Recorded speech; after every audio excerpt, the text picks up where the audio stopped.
Good afternoon, everybody. It's October 20 in sunny Boca Raton, Florida.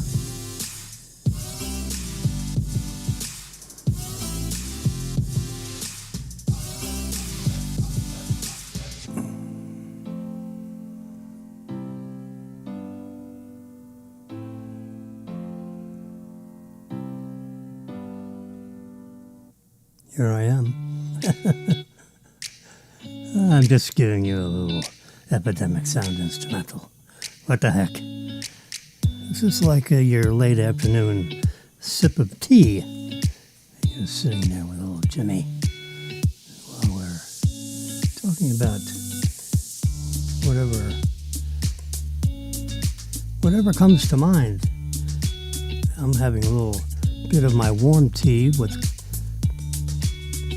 milk.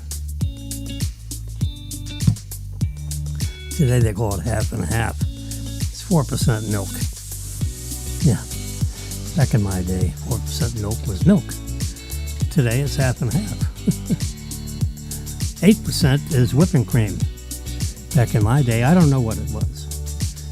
Because, I don't know, I never... it seems like we just poured off the milk came in these bottles that had like a little cream thing on the top, and you'd pour that off.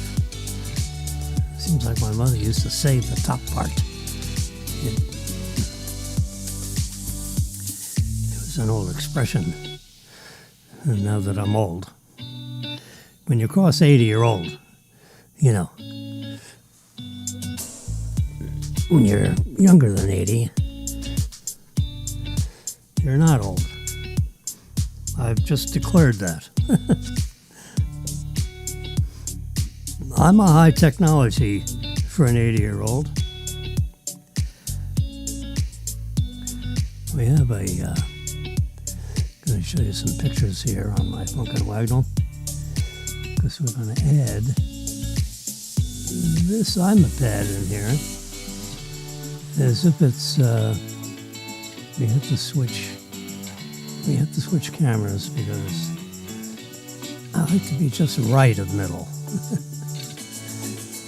Anyway, Judy Jordell, Marilyn's sister, Marilyn Murray, sent this old dilapidated news clipping that came out of the Miami Herald in 57. Looks like a 5. You sure it wasn't 37 and someone wrote over that? I don't know. Anyway, we can look that up. Anyway, I took that photo. I copied that image off the chat room, and I enhanced it, got rid of the old tarnished look of a newspaper that's 60 years old or more. 57, yeah, 70 years old. And there it is in black and white. There's a little green dot on his. That is Marilyn's and Judy's father, John J. Murray. Yep, he played in the first game that was ever played in the Burdines Stadium. That's what it was called. It wasn't renamed the Orange Bowl until, 20 years later. Yeah.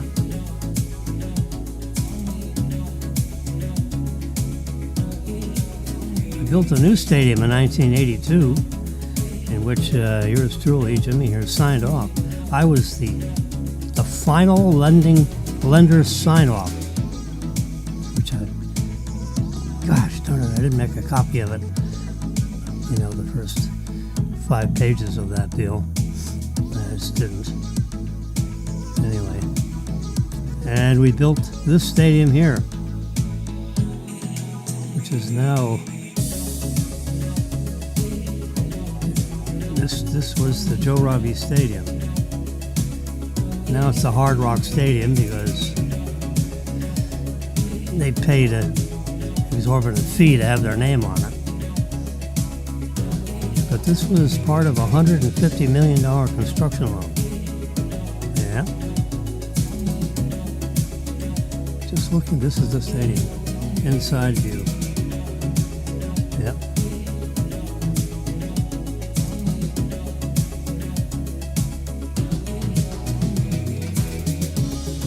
Notice the TV cameras up here in the camera in this corner and in this corner, yeah. And the other corner, it's seats. This corner has some TV cameras, and yeah.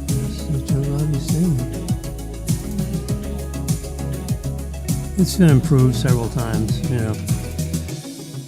anyway.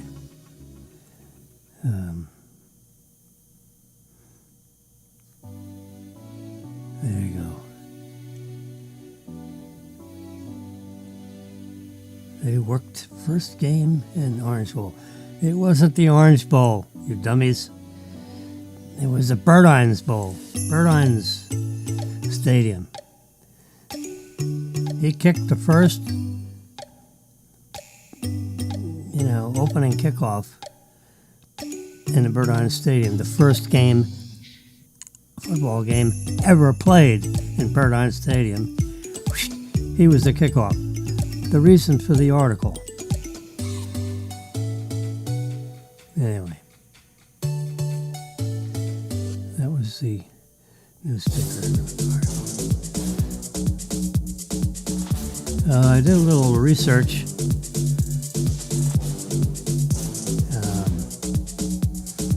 And I saw some really bad weather out there. You want to do a little live doodad here?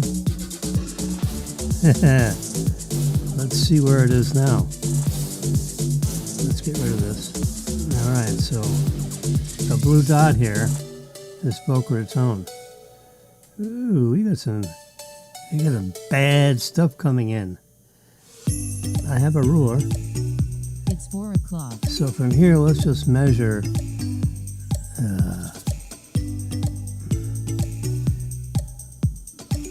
from east-northeast, 67 degrees, 50 miles out. You see, 47.1 miles. That's 67 degrees east-northeast of the blue dot. The blue dot special. Remember the blue light special in Kmart? Yeah. Oh, yeah. I remember that. I'm going to do a little print screen here. There we go. There's lots of lightning in this. I'm going to just take off the top of that. There. There you go. Save it. Book it, Dano. We got some bad weather coming in here. I'm going to get rid of the ruler. And I'm going to look a little further over to Freeport. You can see this.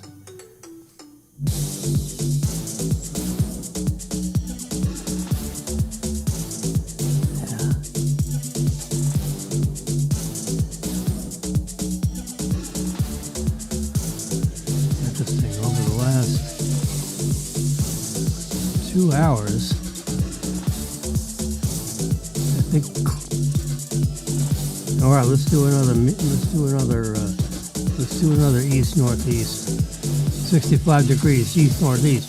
We'll go right to the middle of that sucker. Bingo. Right there. 96 miles away. And it seems to be heading in this direction.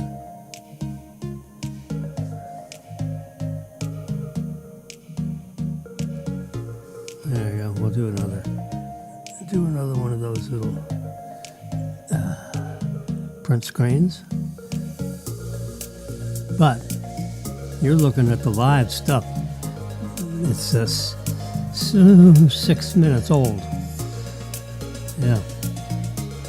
It's sort of like hanging there in the top of this. Looks like it's moving in this direction.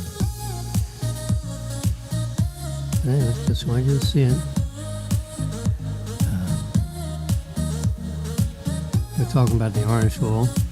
I did a little research. I did a Google and then the AI. I had the AI write it up.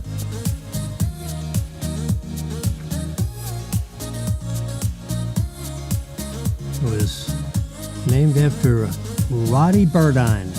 He was the president of Burdine's, which president at that time meant he owned a lot of it. Yeah, Burdine's. It was like a department store clothing. Department store would be in the mall. Burdine's shopping. Burdine's just said Burdine's. Everybody knew what Burdine's was. You know, it's like, a staple.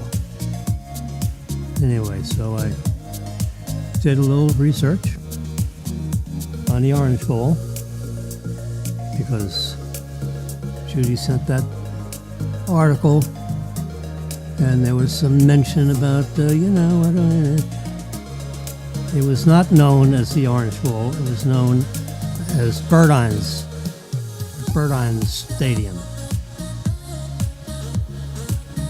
There you go. See, right there in 1937, when it opened, it was at Burdine Stadium, and Marilyn's father kicked the first football in Burdine Stadium in 1937. He kicked the first football that was ever kicked in Burdine Stadium.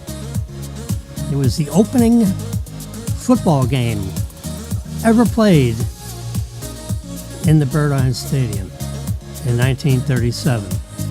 Mr. Murray kicked the ball. Somehow or other, I think he was also a quarterback, but that's a guess. I remember he kicked, but I don't remember what else he did on the team. And we can press this other dot since we're live ditting. Whoops, let's come back. Can we give it? Excuse me. Where were we? Were we here? No. Where was, crapola. Anyway. Oh, we were looking at that picture. And then I did research on Girardi Stadium, but I lost the link. All right. Anyway, I think I clipped the story. That's Adele. Here it is. There it is.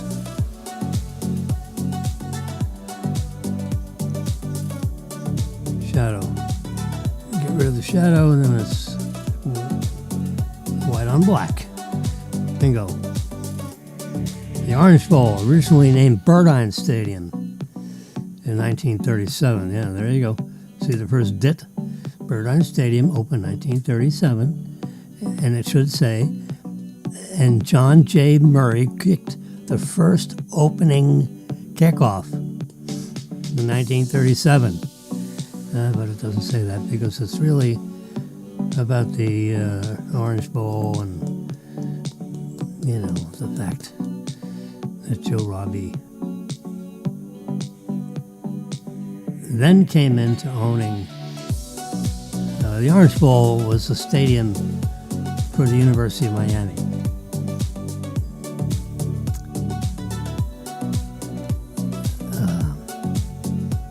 But then we went on to think about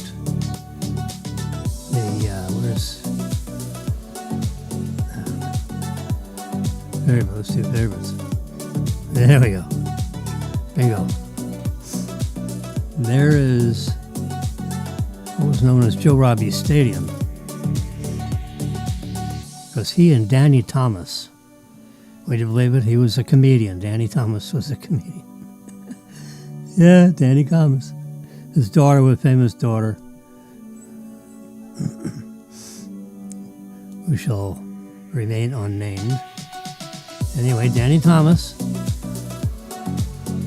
Lebanese American, along with Joe Robbie, Lebanese American. Aha! But you didn't know that, huh? They were both Lebanese Americans. They joined up. They formed a partnership. They raised $7.5 million so that they could bring the Miami Dolphins in there as, I think they called it, as an expansion team. They created an expansion team in the NFL called the Miami Dolphins. And it was originally owned by Joe Robbie and Danny Thomas. You didn't know that, did you? Well, look it up. You'll see. They were both Lebanese Americans. They met each other in South. Joe Robbie went to law school. Anyway, I actually don't know where they first met. It could have been, because I remember Joe Robbie graduated from the South Dakota University Law School. How about that? He started off at the school, and then he went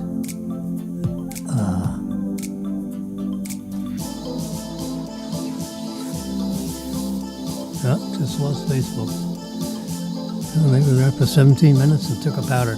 It's the internet. The internet is sloppy this afternoon. Sorry. My 4 o'clock alarm went off. Jeez. All these things. 4:09. Anyway, so a little stadium news. Guess what? I bet you didn't know this either. Jimmy Wilson, remember him? Yeah, he's the schmutz here talking to you. I was the final sign-off on the $150 million construction loan to build this sucker. Yes, sir. I signed off when I was the senior real estate lending officer for Region 3, I believe, headquartered in Tampa, Florida. And myself and Bernie Bischoff were the last 2 signatures that went on to approve this loan. It's a $150 million project. We had 5 participants, 5 participating lenders. Miami took the biggest piece. And then we laid off a number of $20 million participations to, like Bank of New York and, Chicago. All the big banks you can think of up in the Northeast signed off on a few of these $20 million tokens. And we did the construction loan. It took like 4.5 years to build this sucker. 3 years. 3 years, something like that. Yep, Jimmy's signature was on the very bottom of that signature page.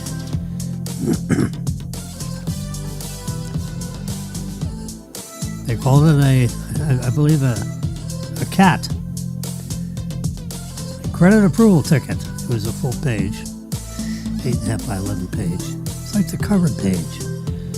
In the very lower right-hand corner, you had all the signatures. Titles, signatures. A little place for date. Yes, sirree. You can go through the Southeast Bank records. God bless you if you can find any. Because they tore the bank apart when it merged with, I think, First Union. FDIC said it was the It was the worst merger in merger history that the FDIC had, watched over. They said it was insolvent. It was baloney. It was not insolvent. But they declared it so because they were just... They had a bunch of... it was during the banking crisis and all that stuff. And they just stepped in on Southeast Bank when they should have. In my opinion, they shouldn't have. But they did. It is my blood sugar level.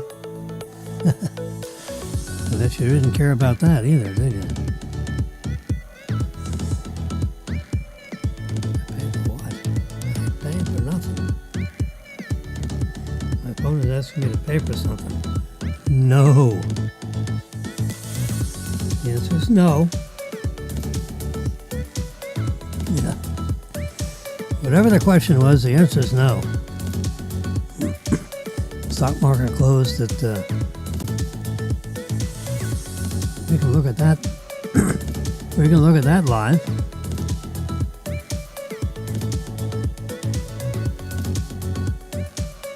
I have a package ready for shipment, but it hasn't shipped yet. Tracking number 99094. Yeah, it's been ready since 10/18.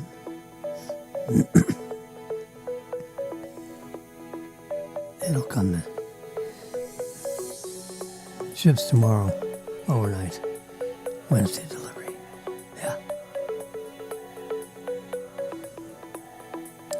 Alright, let's go back to my pictorial thing here. There's Joe Robbie Stadium. Let's go back to that. Yep, we did Mr. Murray. I remember telling you at the end of our last episode, which I think was yesterday. This is the 20th. 10/20. 2025 10/20. How about that for a date? 4 p.m. Here we are, 4:14 p.m. You can see the clock right there, 4:14:44. Yeah. That's counting up, yeah.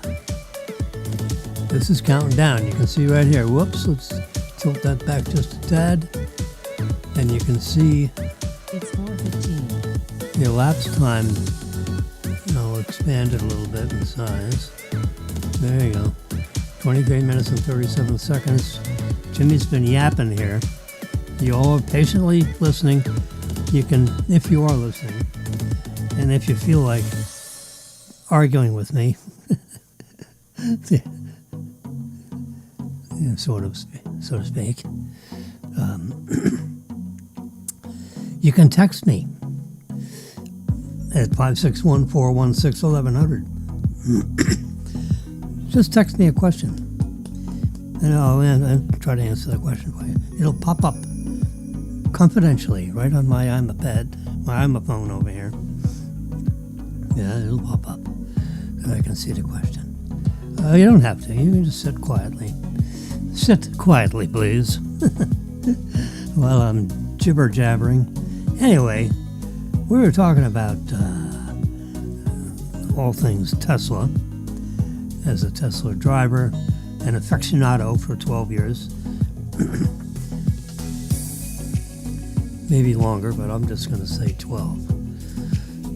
12 of its years, counting back from today. So it goes back to 2013, 2014, 2013. Yeah, 2013. Yep. It was formed, like a year and a half before that.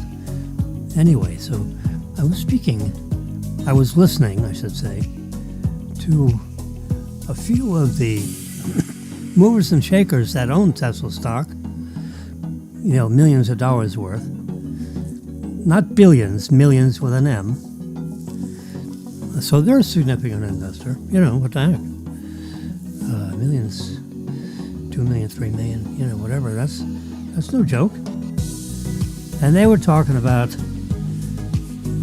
one of them was saying, what we ought to do is we ought to recommend to some of our people that own billions, with a B, billions of dollars worth of Tesla stock, to throw out about $300 million worth of money and take control of Apple. You don't have to buy it all. It's several trillion, $3 trillion company. But they were saying, I'm just repeating, that with $200 or $300 million, you could take control of Apple. By 10, 11, 12% of the stock. And make mention that you intend to take control, just as a disclosure, even though, 10 or 11% of something, when you're big, is controlling interest. Most people like me who own little tiny companies, 51%, 50% plus one share, that's controlling, that's absolute control. You don't need absolute control. What you do is, you want to buy 10, 11, 12% of the stock with $300 million, just say. And then get, 2 or 3 seats on the board of directors. And then you're sitting there with some of these other Apple board of directors. They're getting old. So some of them will drop off. 2 or 3 new ones come on. And then you got a reasonable, number of seats sitting around the conference table when you have your board meetings. As in, I'm bored. No, I'm board of director. I learned a lot about being a board of director when I was a board of director. Yeah, I paid attention to what that meant. My lawyers made sure I paid attention to what that meant. I personally put on a presentation to the senior staff, would you believe, listen to this, of the famed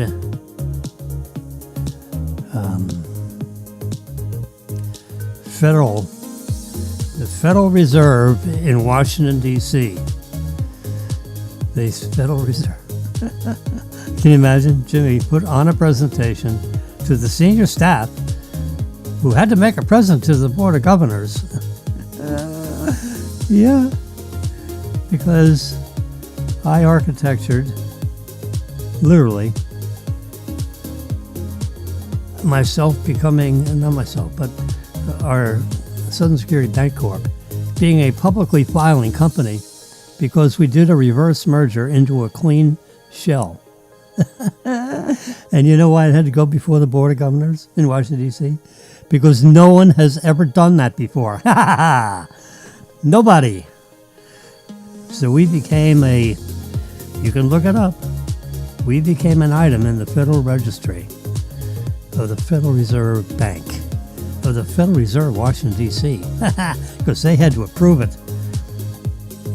When I made my presentation, the senior staff guy wouldn't even look at me. He turned his chair around backwards. Schmuck. Yeah, Washington, hot shot. Because our bank was only like this big. It was like a pea on a pumpkin. They're senior smartasses, and they're used to dealing with big jaw-dropping situations. They don't want to listen to stupid Jimmy Wilson, who owns a bank that's this big. Come on, bank holding company. Yeah, yes, sir. We did it, and my regulatory affairs consultant, Jerry Dolan, who was a regulatory affairs consultant for Deloitte and Touche, and the august accounting firm, did our audited financial statements. And under the auspices of Jerry Raines Dolan, I believe that was her name. How about that for a memory? Jerry Raines Dolan, who was the regulatory affairs consultant for, Deloitte Touche. And she held my hand. Whoops. Look at Jerry. On my super fragilistic expialidocious computer, heard me talking, and Jerry Dolan comes up on my computer over here. I mean, these computers, they're trying to keep up with Jimmy. Anyway, so they found Jerry Dolan. Had a fax number there, which is probably, I don't know. If we couldn't, there was a day before, let's see. We had cell phones back then. Anyway. We put on, and then we had a congratulatory cocktail at 1400 Pennsylvania Avenue, which I believe is the address of the Capitol Grill. Now, how can you not have dinner at the Capitol Grill when you just made a presentation to the Board of Governors in Washington, D.C., and you look out the window and there's a Capitol building. You walk across the street, there's a Capitol building. Oh boy, so you had to go to Capitol Grill, which we did.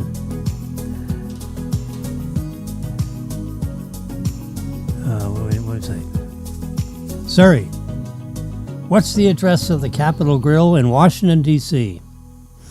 Let's see what pops up. I said Washington, D.C. God damn it. I got the number of every city in the whole country. No. Siri, I want the address and phone number of the Capitol Grill at 1400 Pennsylvania Avenue, Washington, D.C. And they're giving me the Capitol Grill on Brickell Avenue. No. Siri, that's wrong. I want the address of the Capitol Grill in Washington, D.C.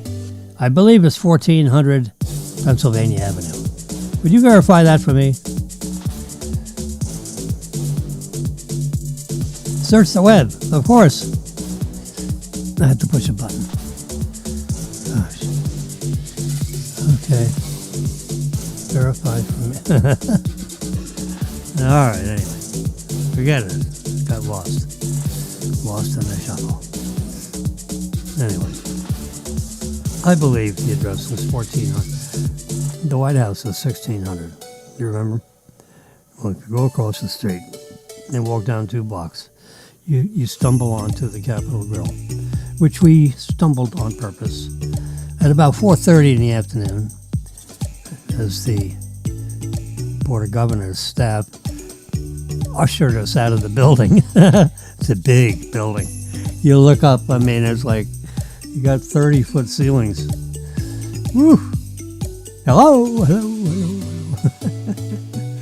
Yeah, we did a good job. Jerry was holding my hand through the whole process. She said, Jimmy, you did beautifully.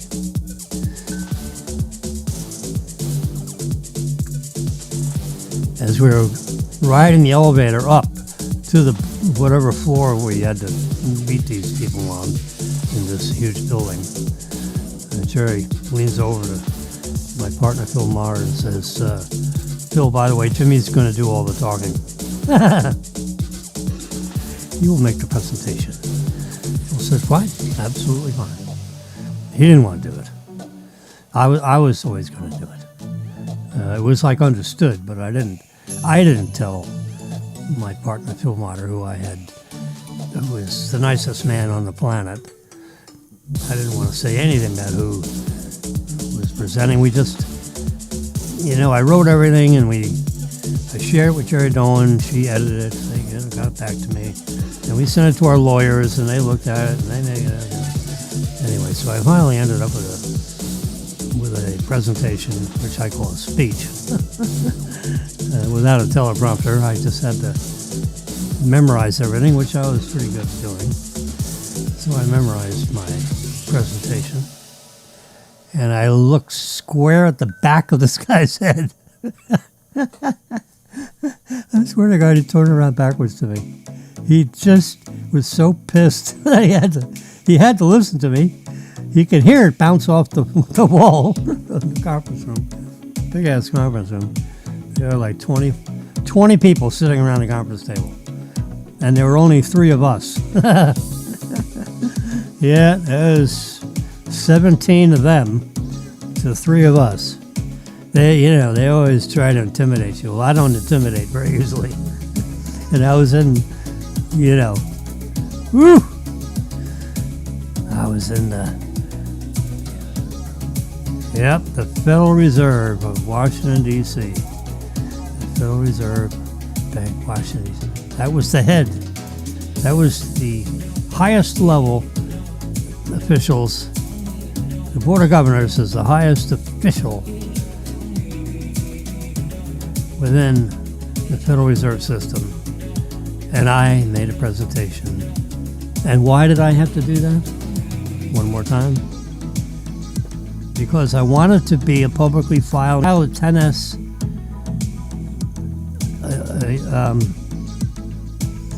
a 10S, yeah. Takes like 3 years. I said, no, I'm not waiting 3 years. No, we're going to do this right away. Well, right away means 4 months. 4 months is better than 3, because you got to make the proposition. Then you share it with your regulatory affairs person, which is Terry Dolan. Then we had to send it to our lawyers, and then they sent it to their lawyers. Yeah, I swear to God. We had a law firm who's the and who sat on the board of the law firm that we dealt with? George Washington, the real one. That's how old this law firm was. It dated back, 220 to 30 years, This is, a 30-year-old story. Anyway, yes, George Washington's picture is on the wall of this law firm because he was either a lawyer in the firm or he was one of their biggest clients. I think he was like one of the biggest clients of the firm. I'll put it that way.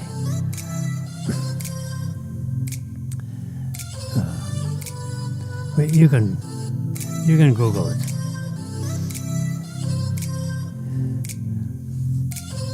Anyway, circling back to me getting the idea of what it's like to be on a board of directors of a bank that was only this big. But how many of these big banks put on a presentation in front of the Board of Governors staff? None of them. A few of them. Not many. Yep. And why? Because Tom Abate had a public company, a real public company, with like 300 shareholders. And Tom and I worked this deal out. I said, Tom, how about this? You create new company and you form it because every shareholder in your company, Tom Abate's company, whatever it was, I forget what the name of it is, irrelevant. You're going to give each shareholder a share of new company. Just say 10 shares. Everybody gets the same number of shares. 10 shares of new company. And And it's going to be in the name of the shareholders of everyone in your company. And that's how we form New Company. And we're going to call it New Company Bank Corp. B-A-N-C-O-R-P. Jimmy's Bank Corp. Just name it that way, because we're going to change the name. All right? Get that done. So he got it done like in a week. Called me back. He said, okay, Jim, a new company, and it has 300 and whatever shareholders, and it's Jimmy's Bank Corp. B-A-N-C-O-R-P. That's the name of the company. Okay. Perfect. Now what we're going to do with your 3,000 shares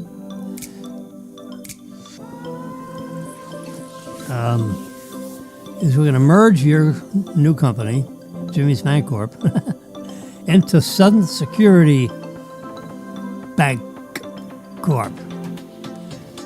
We're going to do a reverse merger. In other words, you're merging with me, but I'm the bigger fish. So I'm eating you, but you're merging with me. So it's a reverse merger. Okay? And it's a proposed reverse merger because I have to get approval from the Federal Reserve Bank in Atlanta, and then they're going to refer it to the Board of Governors of the Federal Reserve in Washington. And yeah, Jimmy, you're going to have to make a presentation. So anyway, so we put on a presentation for the Federal Reserve Bank in Atlanta. We flew up there with Jerry Dolan, and I told him what we're going to do. And of course, it was a clean public shell. He said, well, what's the liabilities in Jimmy's Bank Corp? None. It has no assets. Well, it just has, 600 pennies. The capital. There's no surplus. There's no undivided profits. It's just the par value. That's it. There's no liabilities. None. Because it's a brand new company, but it has the required number of shareholders to be a publicly filing company. And that was the purpose in this. And we're going to do a reverse merger into a clean public shell. Okay? Tom of Eight is handling the public part, and Jimmy's handling the bank holding company part. And in exchange for this reverse merger, we're going to give them a couple of percent of our bank. A percent. Give them 1%. I think that's what we agreed to, 1%. So it's like a fee, a 1% fee. No cash. So that's what we did. Had to put on a presentation to the Board of Governors. The staff of the Board of Governors, of course. No one ever talks to the Board of Governors except maybe the President of the United States or,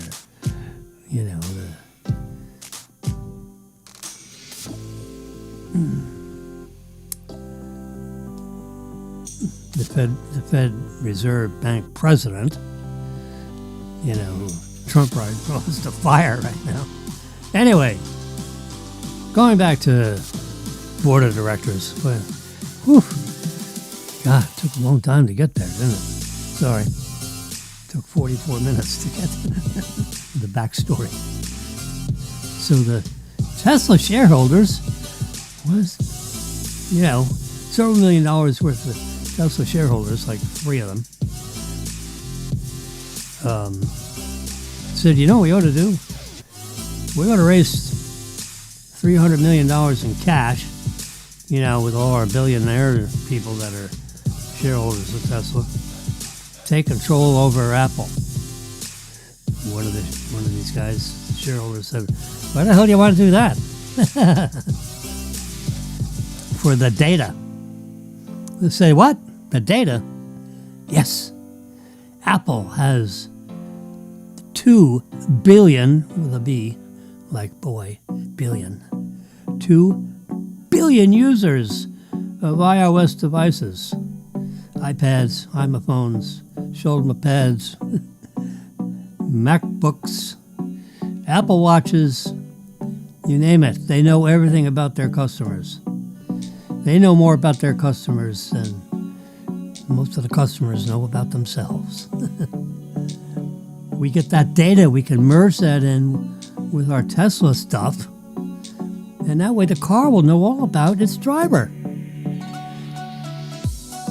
Because they have 2 billion, we only have 2 million cars. They got 2 billion users. Surely that overlap, everybody that owns a Tesla probably owns some kind of an Apple device, and they're in their database. It's all about the data. Couple $100 million to get their data. How the hell do you not do that deal? Aha! Says 2 other of the investors. Yeah, looks like a good idea. And by the way, we ought to get rid of this guy Cook, because he hasn't done anything since he's been there. He's like the guardian angel over a trillion with a T dollar company, and they haven't come up with a new device. They're constantly micro enhancing the iPhone. Every year they come up with a few new things. They could have come up with a whole bunch of new things 4 years ago, but oh no, they got to spread it out like soft butter on sourdough bread. Yep. He's a supply line guy. They hired him out of Hewlett Packard. Pretty sure I know this. He was the senior specialist person at Hewlett Packard that had to do with their supply chain. Of all the stuff they made, which is a lot of stuff, Hewlett Packard scanners, printers, computers, they made all kinds of stuff for industry. Yeah. They made mass spectrometers. I'm pretty sure I saw a Hewlett Packard logo on a couple of huge mass spectrometers that was in one of my clients' offices when I was a banker, lender kind of a person. Yeah. Hewlett Packard made a lot of stuff. They're noted by everybody, most people in the world, for their printers. They basically invented the whole technology of, this black microdust that would get put on electrostratified paper and then basically embossed with the heaters and rollers, and you get a beautiful laser printer. Yeah, the laser, spread all the words on the paper, and then the charged film, that the carrier that had all this very fine black microdust stuck to everywhere where the letters were. What a technology, huh? And then it went over rollers, and the black soot stayed everywhere where the laser had scanned the paper. All the black stuff jumped over onto the paper, and then the paper went through a heater thingy and embossed the black. The black stuff got sort of liquefied, if you will, and then got stuck on the paper, as the laser ink, so to speak. But the laser was red, it just, it wrote all these words. And then when the electrified paper came along with that, then that made the paper charged. And then when he sprinkled the magic dust over the paper, it all jumped on, and then it went through a roller and then heated the paper, and that black dust became impregnated into the paper. That was the advent of the laser printer.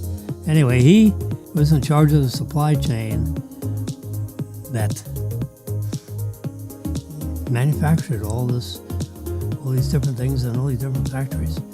He was a supply chain guy, supply chain guru, high-paid guy, executive, Hewlett Packard. Apple, Steve Jobs met him somewhere, hired him on the spot. Gave him a big number, said, "Tim, does that work for you?" "Works for me." "You're in. Our lawyers will get the paperwork ready and you're in. Show up tomorrow." Or as soon as you can get out of HP, which is like right away. Well, he's been there for, 20 years or more. And, he's been there 14 years. Well, when Steve Jobs passed away, I believe. Now he's been there like 10 or 12 years. He's been there 26, 27 years, something like that. Got a lot of stock, billionaire now. And he hasn't done anything. Well, I mean, he's done a lot. But he's basically babysat a huge company, made it huger, made it more huge. I don't think there is a word huger. Anyway, he made it more huge. Yeah. And, yep. So these guys say, yeah, we got to get rid of him. You can, maybe push him onto the board, but get him out. He's not going to be CEO anymore. We need a young, exciting CEO to run this company. Like Steve Jobs did. You gotta run with people that are willing to take risks on new, exciting things. He hasn't taken a risk of putting on, his biggest decision is, do I wear a blue shirt or a white shirt? Nice guy, but we need a CEO that's gonna, maybe they have a whole bunch of stuff in the pipeline that he just won't sign off on. So it stays in the pipe. They spent billions of dollars developing a car, the Apple car. Steve Jobs wanted an Apple car. They spent $8 billion developing an Apple and then scrapped it. Nah, we don't want to bother. Well, they could have merged right up somehow brother with Tesla. Tesla could make the damn thing. They can make anything. Put it on a production line. Let's, make a few prototypes of it. They had a few prototypes already made with their own, they contracted with, I forget the companies. It's 4:45. To make making a prototype is a fun thing. Having a design that is capable of being manufactured at scale, that's a little terminology that's flowed out of Elon Musk's days. Manufacturing something at scale is not quite as much fun as creating a prototype. Anyway, so Apple came up with a multi-billion dollars. I remember seeing, sneak pictures of it or something. It was never publicized. But somebody in there, took a snapshot and leaked it. And I saw it. I saw the leak. And it looked like kind of like an Apple Mercedes-Benz car. If I had to say what it looked like. It was a sporty, really good-looking four-door sedan with an Apple logo on the front hood. Where Tesla has their little thing, it was an Apple with the bite out of the apple. Yeah, cool. But see, Tesla could have built it if they were smart. But see, he didn't. They met. Who knows what they talked about? They should have been talking about the Apple car. And then that could have been, brought right in.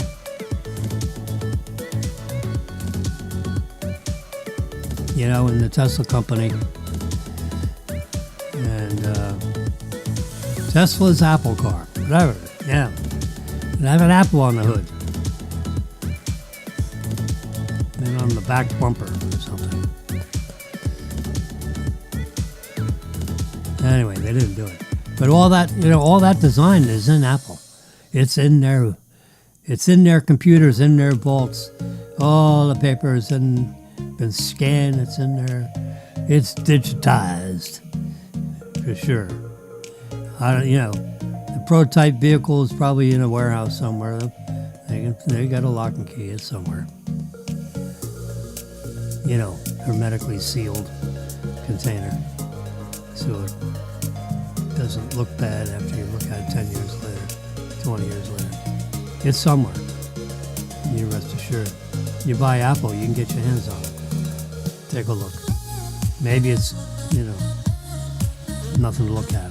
But anyway, these Tesla investors, they wanted to buy Apple and then get rid of him. And then take a look at that Apple car among all these other things that were or are in the pipeline that he never had the cojones to raise up, He's sitting on a safe seat, basically doing nothing but babysitting an outstanding company with all kinds of great ideas that are locked in a vault. That's what these guys were saying.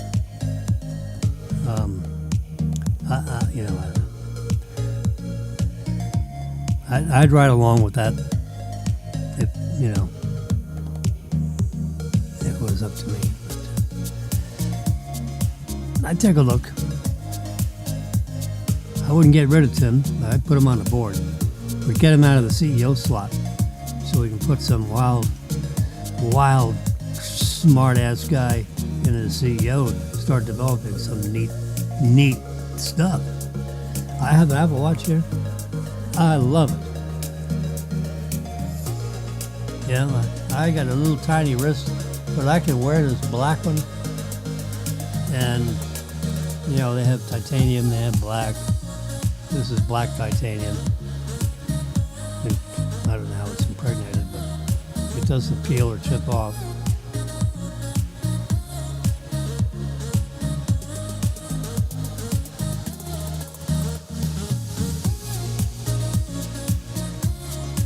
Anyway, keeps track of my heart, my blood sugar. I can see my blood sugar on my Apple Watch. Watch this. I'll wake it up. Touch it. Whoops. There we go. You see this red circle right there? I'm going to touch that. There's my blood sugar. I'll put it up there real close, 127. You can probably see it. I'll put it up on here just so you know. There it is right there. Same graph. You see, oops. I need to carry it over here. There we go. You can see it now. Right smack in the middle of your picture. There you go.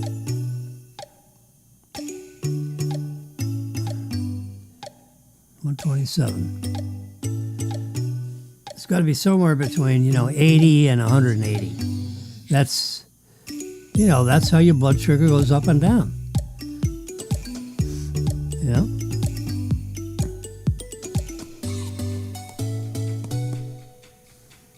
Yep. Now it stopped giving me readings at 1 o'clock. You know why? Because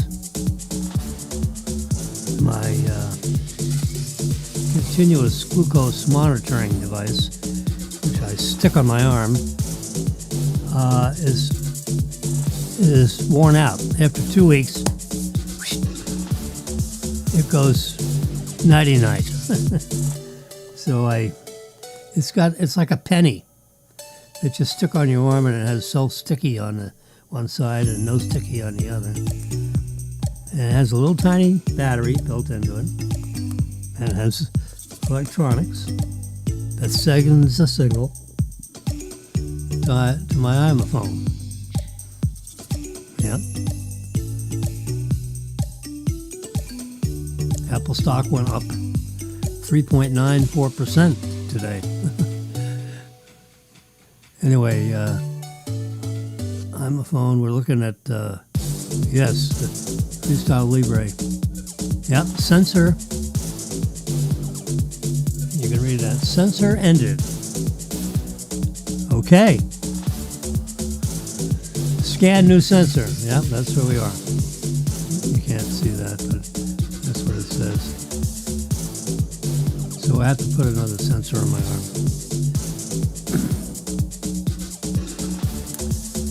So that so it sends a signal to the iPhone, and then the iPhone sends a signal to my watch. And the last signal it sent was 127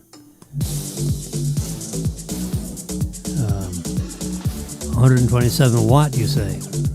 What? What? 127 times? No. It's milligrams per deciliter. What the hell is that? I'm a chemist. You have a liter. It's not milligrams per liter. It's milligrams per deciliter. So that's 10 liters. If you had a 10-liter container, it'd be 127 milligrams in that 10-liter container of glucose. Of glucose solution in 10 liters of plasma, let's just say. Yeah, you could. I don't think I have 10 liters of blood. I don't think there's that much blood in your typical person. Hey Siri. Hey Siri. How many liters of blood is in the average human being? There's about 5 liters of blood. There it is. Adult bodies contain about 5 liters, or 5.3 quarts of blood. Yep. The exception would be, a pregnant lady or something. Then it'd be slightly more, probably. That's it. How fast. See, that's what AI is all about. Artificial intelligence. Because people like Elon Musk, they create these big data centers. And what's in there? It's training information. It is everything that's been written in the human universe since they were writing stuff 500 years ago. Handwritten, 3,000 years ago. Hieroglyphics, things were written down. Translated into English, let's just say that, English language. Everything. All the papers that were written in universities that were like thesis papers, the book of knowledge, in other words, everything, the PDR, the physician's test record, everything about law school, all the materials that they use to teach lawyers how to be lawyers, everything that medical school used to teach medicine, so you can get a Juris Doctorate as an MD. Yeah. That's, should have done that. I had an opportunity, I didn't take it. I had 2 opportunities and blew it twice. I had it, and 10 years later I blew it again. That is bad. Disgusting. Totally disgusting. Yeah.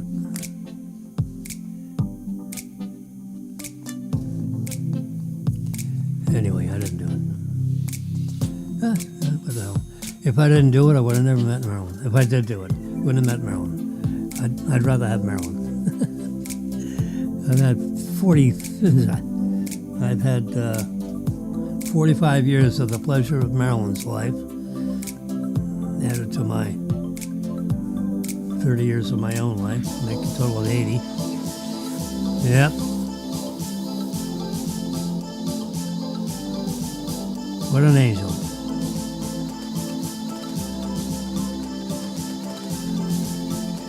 She's getting ready to go to Nashville, to go spend a weekend with the girls in Nashville. There are like 4 or 5 other managers in the Seacoast system of branches. And they were all on the phone after a manager call. And they're probably, let's go to Nashville. Let's do it right away. So it was like 3 or 4 weeks ago, they all decided to go to Nashville. They all bought tickets. They got one of them who's, started this whole conversation. Booked the rooms wherever they're staying. I need to know this information. I don't actually have it yet. But she's leaving Friday. So at noon from here, going to whatever airport. I don't know, it's Miami, Fort Lauderdale, but they're getting there like 5 hours early, so they can, girls' afternoon in the airport. After they check their bags, they're going to be all over the place.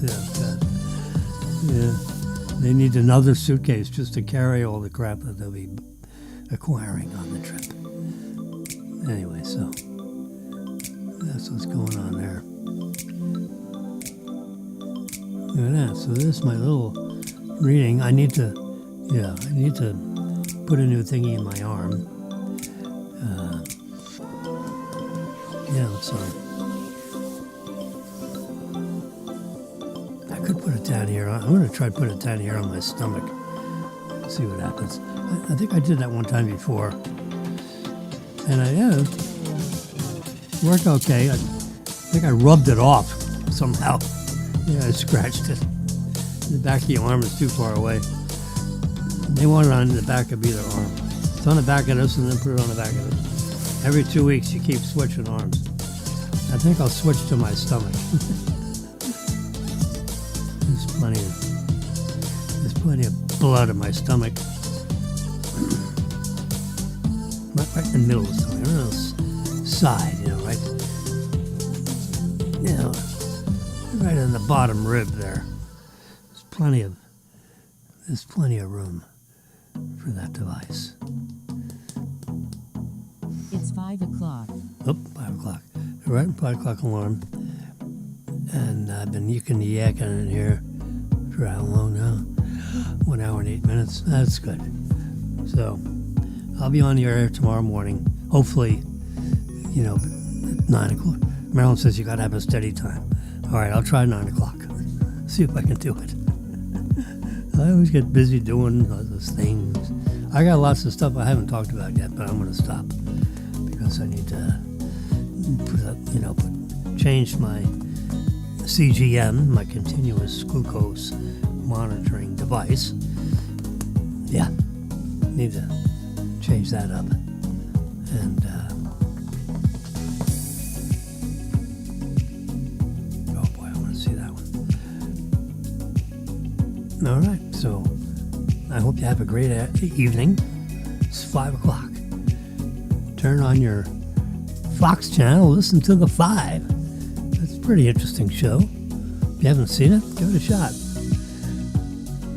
Find your Fox cable channel on Xfinity. It's 428, channel 428. Be there or be square. Bye-bye.